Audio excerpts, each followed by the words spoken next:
so no John Mahama ebo yewia Minta Akando say onumom enemra meye the Minister of Health. Na papa we be Minister of Health no. Ne nsem binum ne nneema binum a oyɛ enko yie papa. Ene wo be sori na onam na oni a doctor fo eko. Otena wo be sori na oti TV so na oni nurse fo mo demonstration twifa so. Ade beto be sori na o se MPP amanyoko baaye omo say health center. Now we and the former Minister of Health, Dr. Okuboy. Aba bonten din chechire mu bia be chire mu said Dabi, the man is misleading Ghanaians. Now the issue yen yanokra ne say agenda 111 ahodo a andisi abanya kana ne aguso na wamana ka wurem.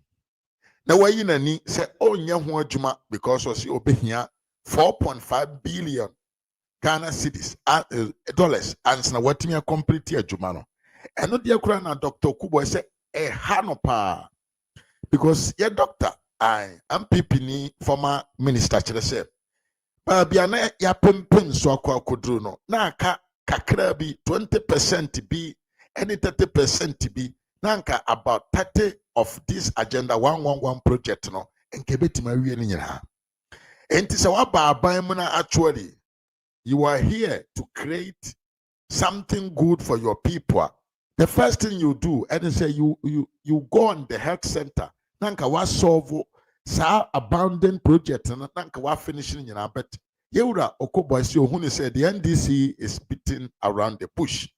And omonam and almost pete entro and him go asikasa edigu MPP animase. Ninyina say they want to discredit the image of the MPP. And Yewura Okuboy ebubo hospitals ahodo a omo fira baimu MPP fira baimu na ye ho adwuma up to 70-80% as no fira baimu a nanka ehia just a small what them call a small yen can say intention and can this for e de awie anko metumi afa a nurse for mpo no anya adwuma aye ewo the various hospitals are Nana Danko Akufo-Addo ebo modern eye dan eye ho adwuma na Okuboy say the ehye no kura ne say sa agenda 111 project no enye project a yekwaje ebosia ene ye de ye o eye Ghana man yen to ayetua ena Nana Danko Akufo-Addo timi kata na ni eti bi e de koye sa project na ya spend huge sums of the what them call the taxpayers' money in that project. And until said the finally, for the first time, Yetuma decided to build hospitals with our own founded. Na and this yaba no more jai egu so mon kano kra. Omunya ho adwuma. Na mom they will go around to lie about the agenda 111. Yes. Asem way okaya na osanso ka asem foforo bi to aso ansa be kwa kotie video no na no Okuboy ekopie mu ewo asempa sorry ye Okuboy mentana the Minister of Health ekopie mu asempa FM a one omanhene edi nkomo ehon so e na okata na ni twa antro se na Nana Danko Akufo-Addo aban de opie fira ba mu na waja nurses ahodo wo fi a wan form adwuma eno Okuboy be chire mu se minta anka mo se anka na wo ye ni senior man but jai Jimmy na wo Jimmy ni jai and this year fra ban mu nurses yo ja omo ofie Nana Addo in only 8 years employ about 180,000 health workers enti sawaba na enipa ni binum ho mo awie school fresh e was some fa omo nko adwuma mu a why should you come here and complain enti Yewura Okuboy say atamenka na o say friend is on the kura ni din no eya na eya reme o say ye wadwuma ye de agya o na gya nkwase akeka no e wo TV so ene radio so na yeah, the minister Ajuma Emawa, especially the health ministry, no, a very dedicated place. You have to have passion and put politics aside. And yes, sir, Omaya no, ya yarisa bia, ya yarisa a system no. With the politics frana, obese say your system no. Yanko na yanko kotie ensama okuboy etrase ewo Adum TV so you go abonten actually say in fact the NDC government is actually deceiving. They deceive us in opposition and they are still deceiving us even the time omo ewo power. Now message say you subscribe to this channel but more than subscribe. Na fa wonsa esi adomano so say be am the video be atuma be one of the first people omo ensabeka video no. Yenko tie agenda 111 ni status sesia. Power and our free office as Minister of Health. What was the status of Agenda 111? Okay, first of all, no, my main can say health sector no very big. Now, obi create impression. He say, yeah, buy no. Na bibia eda hodi assembly and new health sector. Sebi enye no query. Na challenges bebre ho. Now so you see I can phone amuka say yedi ma wana yedi suawa yedi je wana de aso exactly nti wo betu adwuma na ebia emuye din no odi wa hon din no wonansa ni mpabotu mu na ayeyi nti eba your in health sector no your access three main kinds of access are when you work on it as a government eboama apomudin ekosoro and economy sure your different financial access and I will clear financial barriers. Now I create access. And now health insurance buama eye. Obi wa hospital kama ebe no. Now so oni scout be den. Odbeko. Enti eno no obuana nisaka health insurance. Now kwa say what create financial access. Okay. The second access physical access. Physical access say that hospital now be den obekomu. Obi wa get insurance card. But the area no hospital ne be and to Buana will see hospital fit for purpose, but what created the FN physical access. Okay. And at the third access, I know so ye also a human resource access. Obu a hospital beno into our physical access, or insurance card, or financial access. Now so call hospital no more. Now soon now so ENT specialist in here. Okay. And the human resource access say help you to train more people and to improve on our nurses. Obia a human resource access. You try say be working on all these three, but what is agenda 111? It say fiscal access. Sure. COVID, Emma you say, and you dey be an obetime free important. Akọ another place say oko je Sabia. And COVID, ehun so NMA MPP cabinet led by President Kufuor say it was a district be a functional primary hospital. Basic things are ohwehwe nyina wa pomode woti unsatime den eka.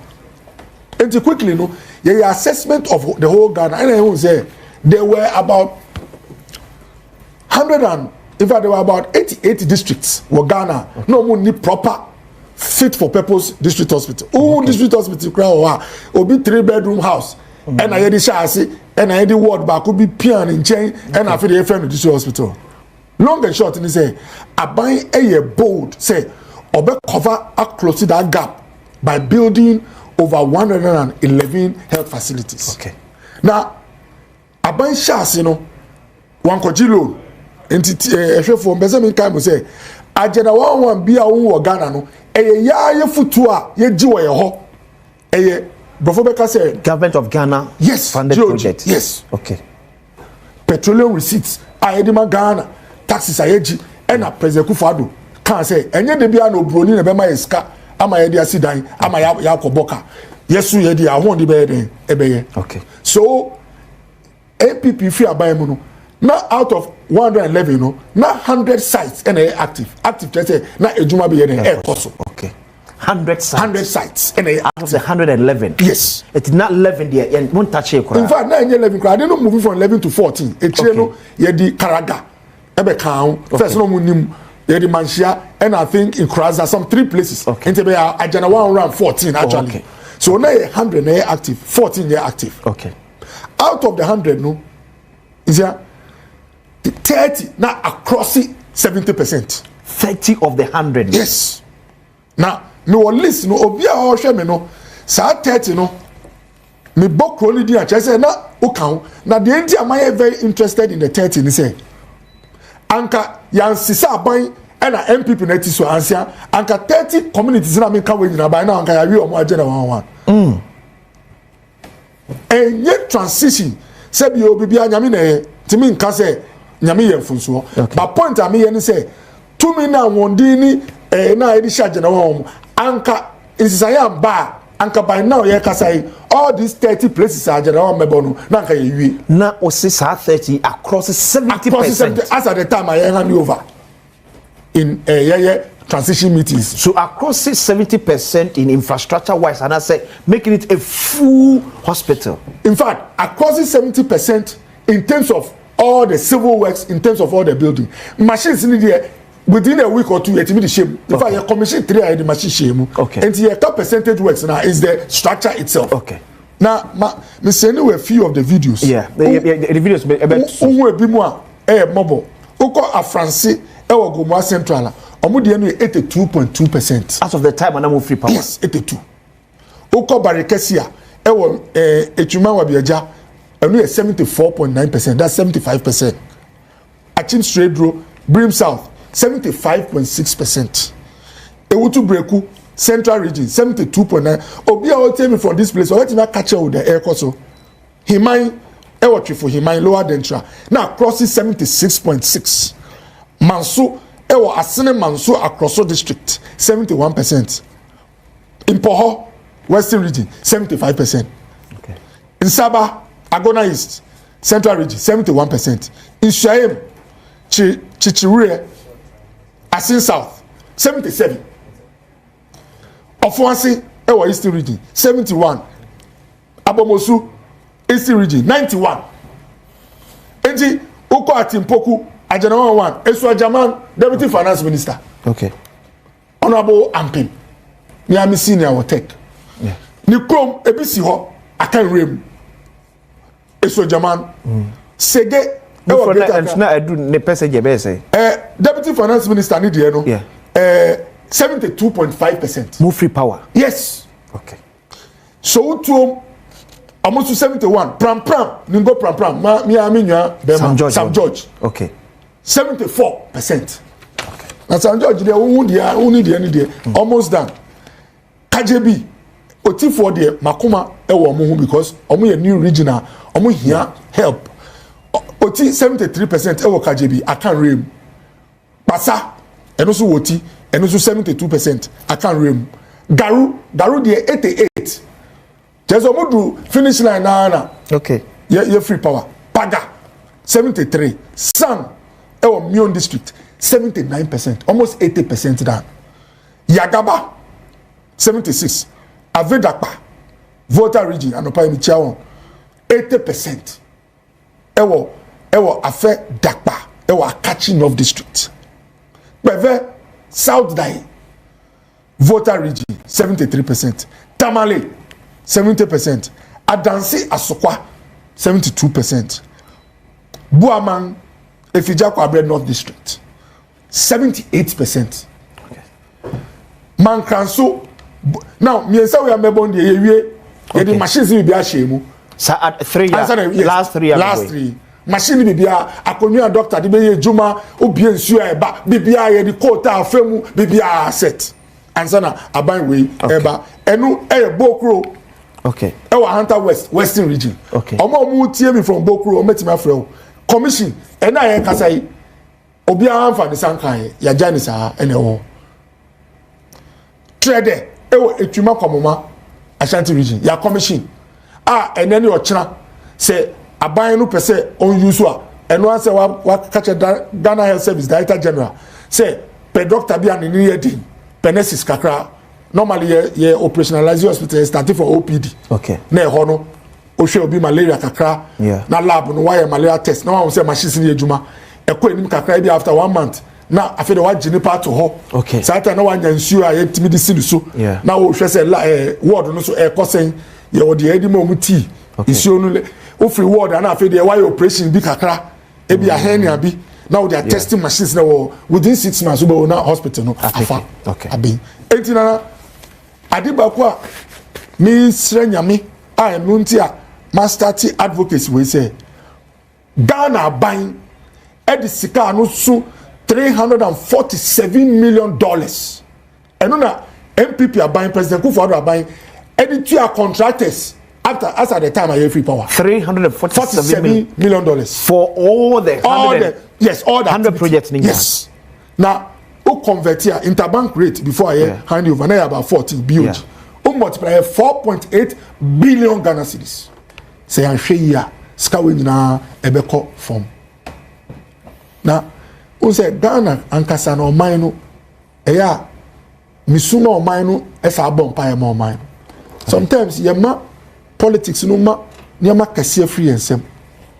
Na nsia hospitals yi nyame adom na yeye wadwuma enye MPP ni NDC na ekom onua bi a owo krasi paga a ehowa a sebi oni hospital bia ono so sorry na okoho na no wuto na obehu se oman no mfaso wo so na me no politics am ye no public ejuma me ye no number one concern am won say obi a o hwe mi a sebi ene no chi no ochina nyame mboa na onya ahokika kaka. Okay, so Dr. Wamiati has said na a government of Ghana funded projects. Let's get it for him. Sikano, the chunk of it, we see chunka. Okay. Dudu nankasa no. Na a sky called Ghana Infrastructure Fund. Okay. One of the funds are okay. I buy a account I buy media infrastructure. Okay. What na Dudu na free. Exactly. Okay. But Yanka said, SAS can enyo brony loan. Okay. And me a press conference on 3 main things. Me ka ajarawa one I know yesika na edi ye. Okay. And me ka hospitals kesebe to say if you kwanta de na enu loan and edi. Okay. Me kan wasema agenda one ye Ghana government no ankasa esika. Ente ya. Okay. Obi ka say na sika ni kwa. Yeah. Se onia brise o pese umbua umanfo a. Se na MPP aban use ya esika no so be den obe use. Ebrebe no say ke wie agenda 111. Nana on say all the 100 sites no. Yeah. Na contractor bia ho ndi nye the same. Sure. Enti uhwa mimi me nye unreasonable enka say ene ne ochina aban empeska na nyina onwie ne no ochina. Enti maka say the akonenim pa na in fact all those that are across 70%, yeah. You need 3 to 6 months of work na we. Okay. But I say before Mombeko no na mo plan ne say ebrebe na mo start agenda 111 mo be wie. In fact, now 12 months from the time I hand you over power, now at least 80% of agenda 111 all would have been finished. 12 months before mo be hand over power. No, 12 months after 2024. 12 months after 2024. So if we had stayed in office, okay, by the end of this year, 80% of all, not even this 30, all of them would have been done. So in fact, the point is that this 30 and can people know to me and when is eti Ghana Infrastructure Fund no. Yes. On average, send an ebe me the agenda 111 hojima. Wa humbrasia mo. Okay. Material the metimi account on authority. Okay. The $347 million. Yes, spell across. Yes, and in IPCs, ejuma contractors here. Okay. Contractors here, omo nyina local. Okay. Few na omo foreign people but they are registered here. Yeah. So now when you sika call into the Ghana local economy. In fact, there were over 12,000 construction workers working at the 100 sites. And I can say omo nyina atine fie. Okay. Enti sika no material nududuo and material say where there's a will, we got it from Ghana here, from our GOG. Would you say na sustainable say aban betimi nye sika de aye arane ne sa? Nana say aban etimi raise $347 million from within. This 30 are making. You don't need more than $50 million. If aban way a dedicated how do you call it? Even 200 million Ghana cedis. Okay. Is here? Yeah, can say 200 million Ghana cedis.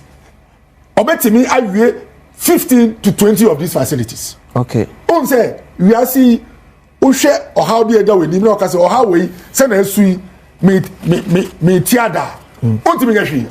So on 24th of February 2025, His Excellency John Dramani Mahama Mensah revelation also $1.7 billion needed to complete unfinished agenda 111.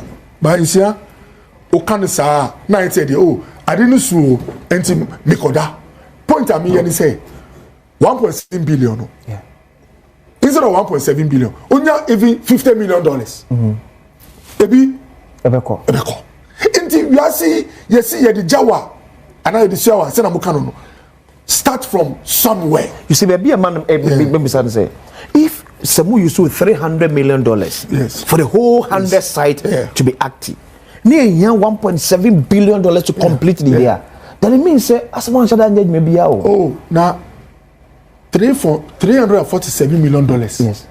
IMF recent. Yeah, brother, 240 Echo Abruche, Eddie Abrofoko Tinasi, Sika, Yediman in around 300 and something million. $385 million. Yes. And not sure says Sikana yes penny yes sky that form.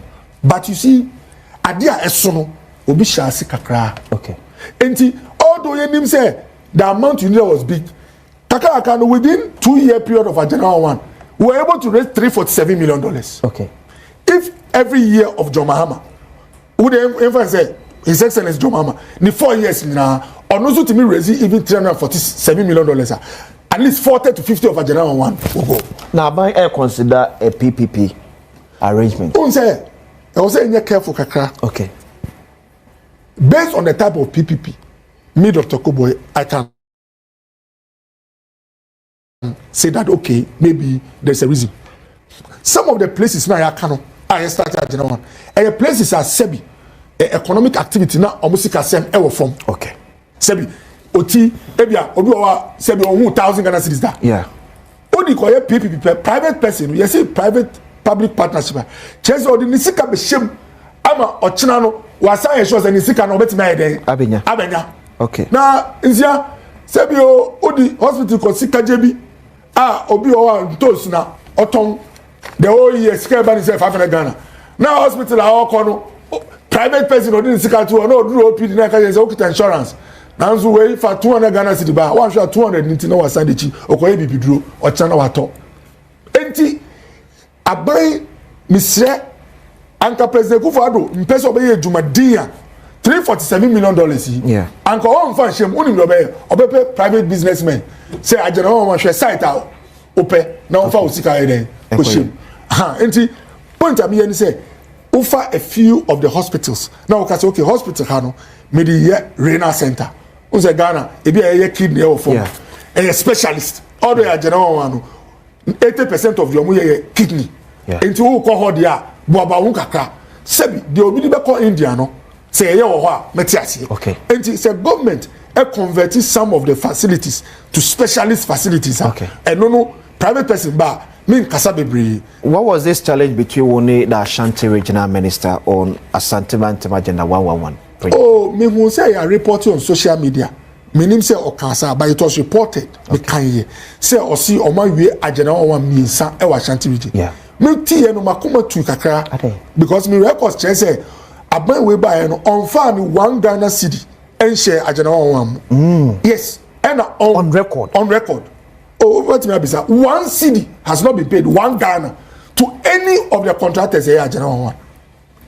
And number 2, aban we buy no de ye kra no omon finance ba kun ko mu so omon try so member Ghana for anya onfa so. Enti me tie be na say eh ora we say san o kan ya e be ma wrong signal call Ghana for be free say oh aban we asomu anka ya asem de ba ni enti me go check e say na e hospitals bia MPP aban see e time ye wo anye Agenda 111. Okay. Ba ko was swami. If I know we 12, I'm going to Vamed hospitals. Vamed is a Austrian contractor. Now me will list no 12 hospitals, you know.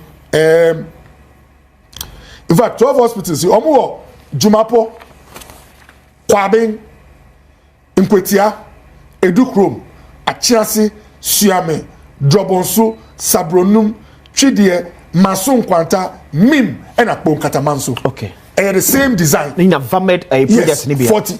Katamanso there Akando, me brother Akando, ko biano early this year. Ni nyina 12. Aban way it was one package by the Austrian government my some support. Okay. Enti enubina enukra anu sebi. Na nka we were in the process of operationalizing. Na Fofian to ata na ye free ho. Enti enu no mo akọ operationalize commendable adepa. But Oko body say agenda one who sad okay. Who create impression say mudi mo ahon di ko agenda one enye sa. Into hospitals 3 now regional minister kan say sa na media no sa so no report okay. Na enye agenda one na eye hospital ya sabia fufu a Ekufuado aban esiye. Okay. So last week, Omayene Kwabena Sante and the Minister of Health, Kwabena Minta Kando, Chim Komobi, Ewe Kusi says so. So as a video na ready, Mamene Dr. Okobo ni ahefo nyina yentie na sa response be one more on farmer the Honorable Minister of Health. She Kwabena Minta Kando. Na obetu achiri sei. Hey, asemu no obi sei. Asi edi jawa. Ne dia so awo. Achiri nye. Dey man be brother to put it bluntly, menye. And the ebedi mun komo one of the areas are na enye. And I was kind of crutcher ho. Na Ghana for etinye manase. The basa who see anu a obi enyine baabi anka se wo na create problem no. It's not about complaining. It's not about lamentation. Sankanye sansemu ye ba any demonstration in sansemu ya sanka menka ho asem da. Oba. But ababi awutie man kan kire wo a obeka se da bra. Uno waye. So you must tell the people where we have come from. So to start with, there were more than 74,000 health professionals that training on them are omuofi summary. In 2024, na banya wetwemu oye nhyehyeye se obefa a nurse for any midwife for. Nti omusha ase no omufa 13,000 around 13,500 na aban bia utu sa na mo na enye se wo fa nipa na keke oso pesika wo fa nipa ni wi a odi betua ne ka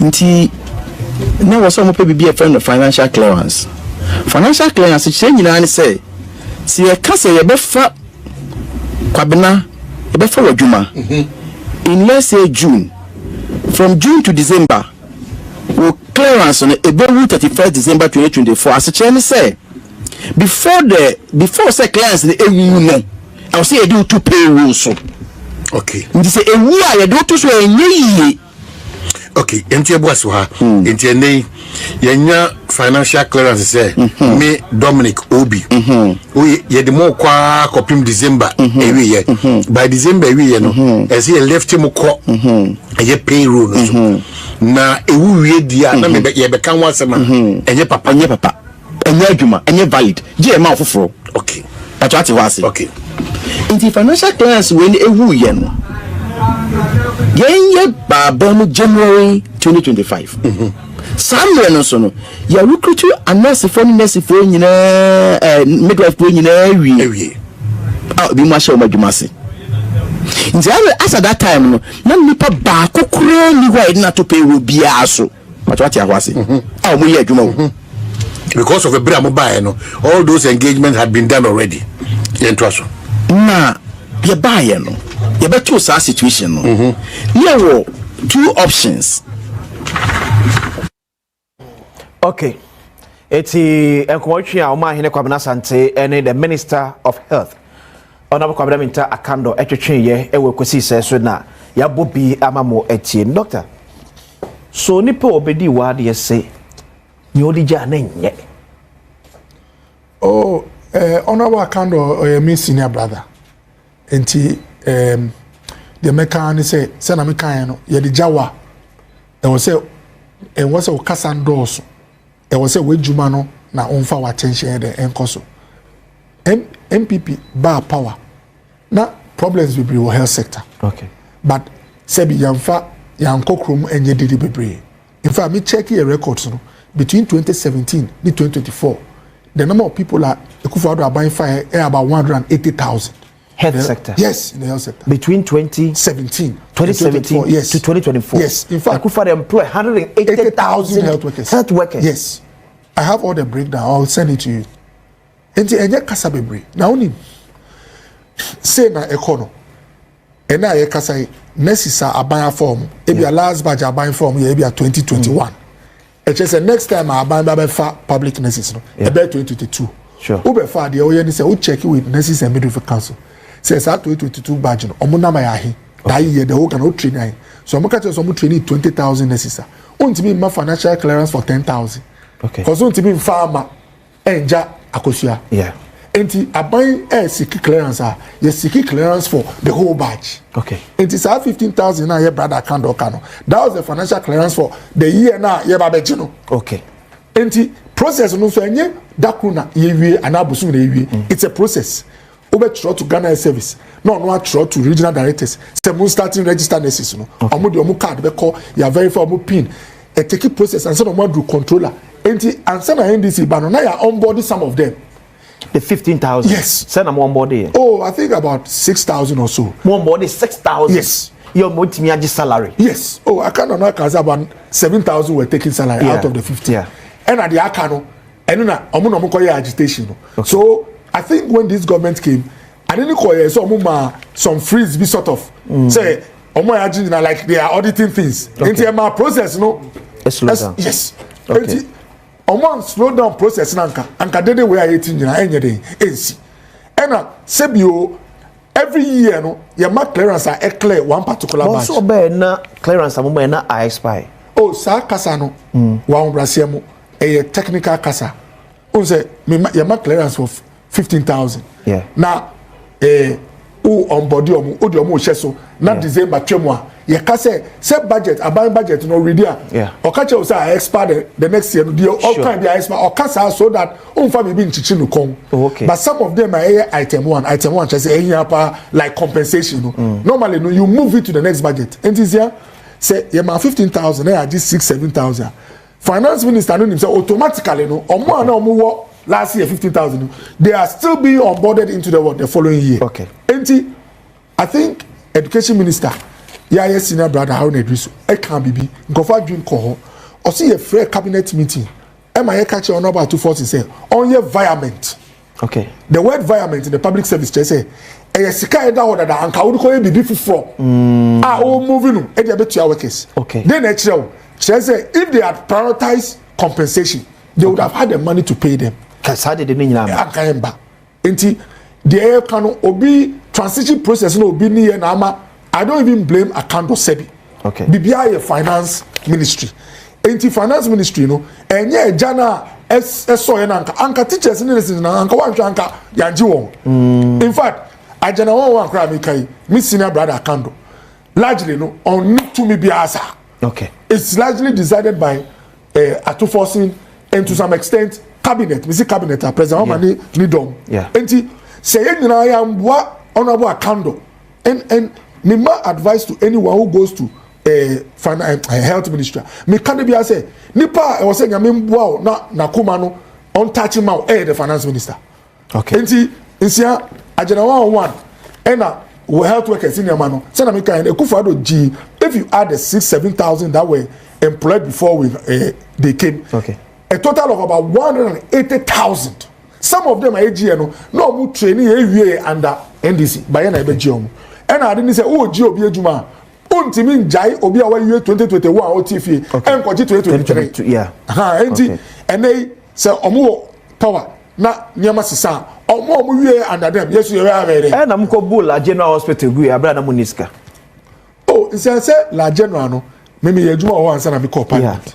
Na a hospital sometimes me share patients cry concrete me face through ebe bofom. Oh, that was a state of La General Hospital. But Obi Awaye Juma La General Bekacho. It was a death trap. In fact, me can one of the me the Mrs. Baumia Samira Eko Sra La General. Yeko appeal for her. And I share management. Almost your number one biggest problem said that way Ebeku.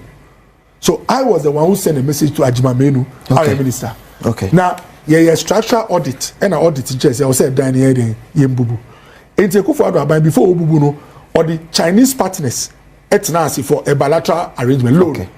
bansia ya sebi fofie antoata time na ye discuss sadi na covid effects no ba ya financial institutions wo do mu kasa mo so twen kakra ye miska enti ye hun say ye bubu ade ni ye ni sky be start no na ska no mba Okay. enti Ekufo-Addo cabinet NPP administration decided say ye be build la general form ya yisika. So mutimi no mo seal the agreement and sana COVID neighbor. Oh, I think even the agreement was largely sealed, but they just said that they are pulling out. Okay. Now, Obiso Obema Oscar, or the one secretary, no, I didn't quite catch us. I did where I was saying, who do we need to be so? So through all the 4 years, Omo to me and getting back to you say, okay, I think for now that's an easy kakra. Before MPP free to power, the entire offer la general. Obo say nanka ejuma na man who say, okay, your certificate me no worth about 150 million Ghana cedis. Okay. And from Ghana, your foot to ayeji. The economy say honorable to forcing. Edi 60 million they share 2025 budget so the be la general. Okay. Insiye kasa 1 Ghana cedi omo contractor. 1 cedi. Say no area me budget now your budget is 60 million Ghana cedis for La General Hospital. Almost 60 Ghana cedis. 60 crowd of amom. Say no me a press conference Ghana amalgam youth for year development. And no na me na ya free contractor na man fine.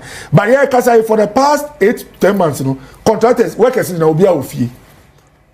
Workers in Subebre no Coastal Boys. Krowo Enungwa Osu Teshila obi a ofie. No work. Honorable to force kita 60 million or crat also. Me ti say me brother account ko say 130 million be allocation. Yeah. The work crat also is 60. And no 1 cedi coin. So 130 ni your china any empire open na edibete. But on paper nothing has gone to the contractor. How will you mark NPP government when it comes to our health sector? NPP government. Yeah. Oh, Sebi, abaya onya kukudro. Kumewu hospital. And this is start here. Ye buy any be we. Daist, ye na operationalize here. University of Ghana Medical Center, na me parliament. And na Ekufo-Addo abanko for loan to finish phase 2. Although end this in here then phase 1. Yes. Point am here say, ye buy no de ye be jay no yan two egu. Yes, hospital be enu amutimi see ya mu wi ansa na mu free power. 8 years. Oh, na only asa kasa no. Kasa ye di share nipa ho fi. Okay. Bon Katamanso hospital na aka no ko bi no. Enyo on end this in see here. Suame na regional minister say wako operationalize no. Enyo mu no mu see de e wa achiase no enyo mu Drobonsu enyo mu Jumapo enyo mu Elubu enyo mu Akontombra enyo mu hospitals are yes here no me kan me call over 30 now so politics inti nipa to make say Ekufo-Addo cheap compound crowd we see the facts don't agree obi tie me from Jumapo a Francia Elubu Francia Nsuayem e ho dem call enwa from Kapa Nsuayem Misrai yeah Francia Suame Fremi bra Drobonsu Freno Achiase Freno we nyina ya see hospital so Bon Katamanso me nganye fe nyemme ukọ wa new hospital aban na esi here enti me nka say na ye 100% na ya abofo but the nipa betuma ye no ye bi anything am out by omi echina na oh me no because me call original chairman no suba me pese me dey di ni say enye kama say me yi me ni say me wo obi echi oh okay because yes apia ye wie promise na wo pese on bua ebusuana no a adwuma na ye din enti de me kan ni say wo any flag bearer echi a ma ukasa no enye kama na ochina ye djuma na anye diama as party tete o say as MPP tete oh ebusuan bia otiminya difficult phase we nyemra easy banyame adom ye bedru mra nyama beba fom o say international sign o say one of the traditions are omunhihye wa ahimfo asem kama pa ye Ashantis yeah now so e okra po say ase ebeto say akonwa no abeto a yeah utimi hu gidigidi kakra okay to because nyame adma 25 since 92 okay adena ko say aban bia eba na onya 2 terms a ansana more or less Ghana for voting out okay 2024 you try say anka ye break here no okay na enye easy ye nim say be dey na ye try but anye enti aban we abey utimi say by 2028 now my just one term is that not it now because in the natural sense yes into we share history obia ba I say ye komano 2 terms. Okay. Enti ye pese ye nye dwumadin na ye Ghana for enyi omumfi ona yemba.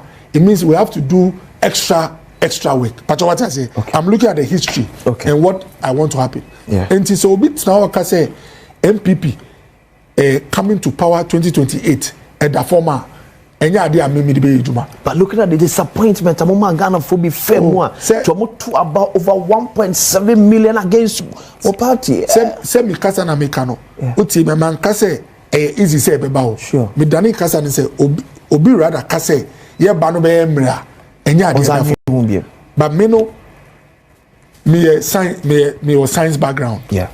Your training no your chair say you never say never. Enya kasa normally scientists can. Haso folk di nana. Oh, nobody no.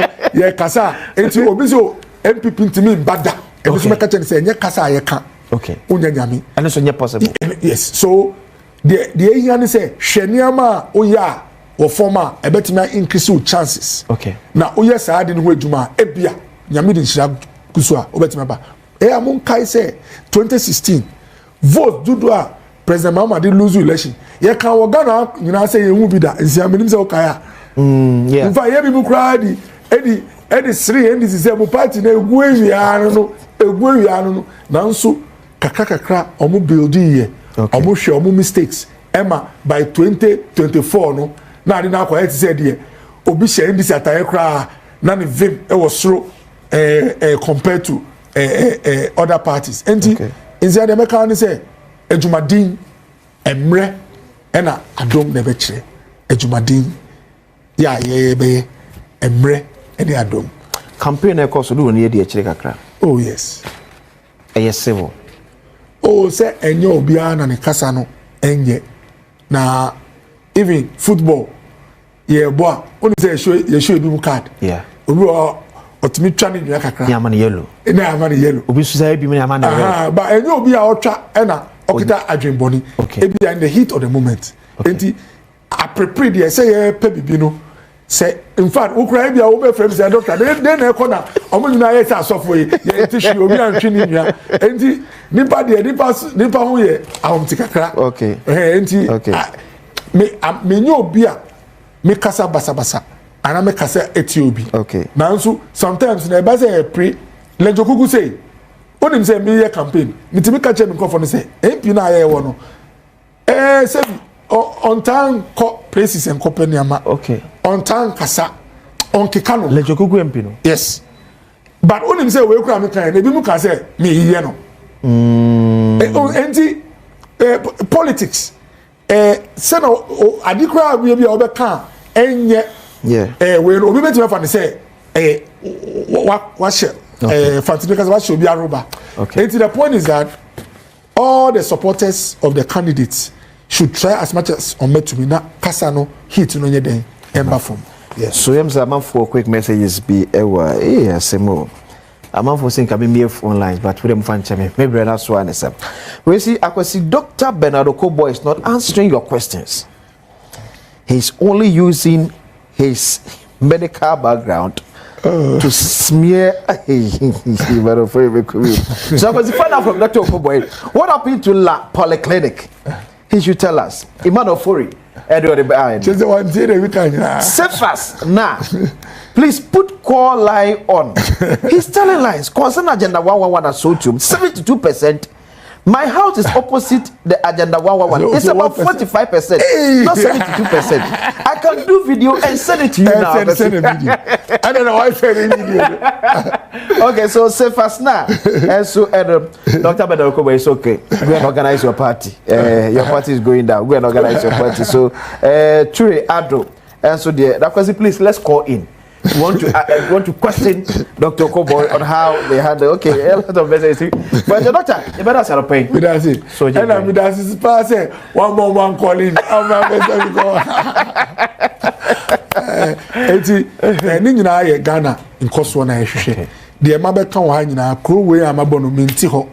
Ba se ochina bi me fa ho na bibi akoso a enhia man nyina. Timidas. Dr. Bernard Okobo, a former minister of health and sanitary and commandant. Pamene dia kwasi ensiewie so enwie. Abusha enti yewura Okobo ne nsema odi begu abontene efa the agenda 111 status ewo Ghana maimu and Mahama and then the ministers said they don't want to do anything good to support our health ministry. Meso say higher ras media falsa is substation bottom no so. I like a video and I comment that share now only what for and share in tear. Me didn't Mr. Mafo. Me do besia near share until we meet again. Adios.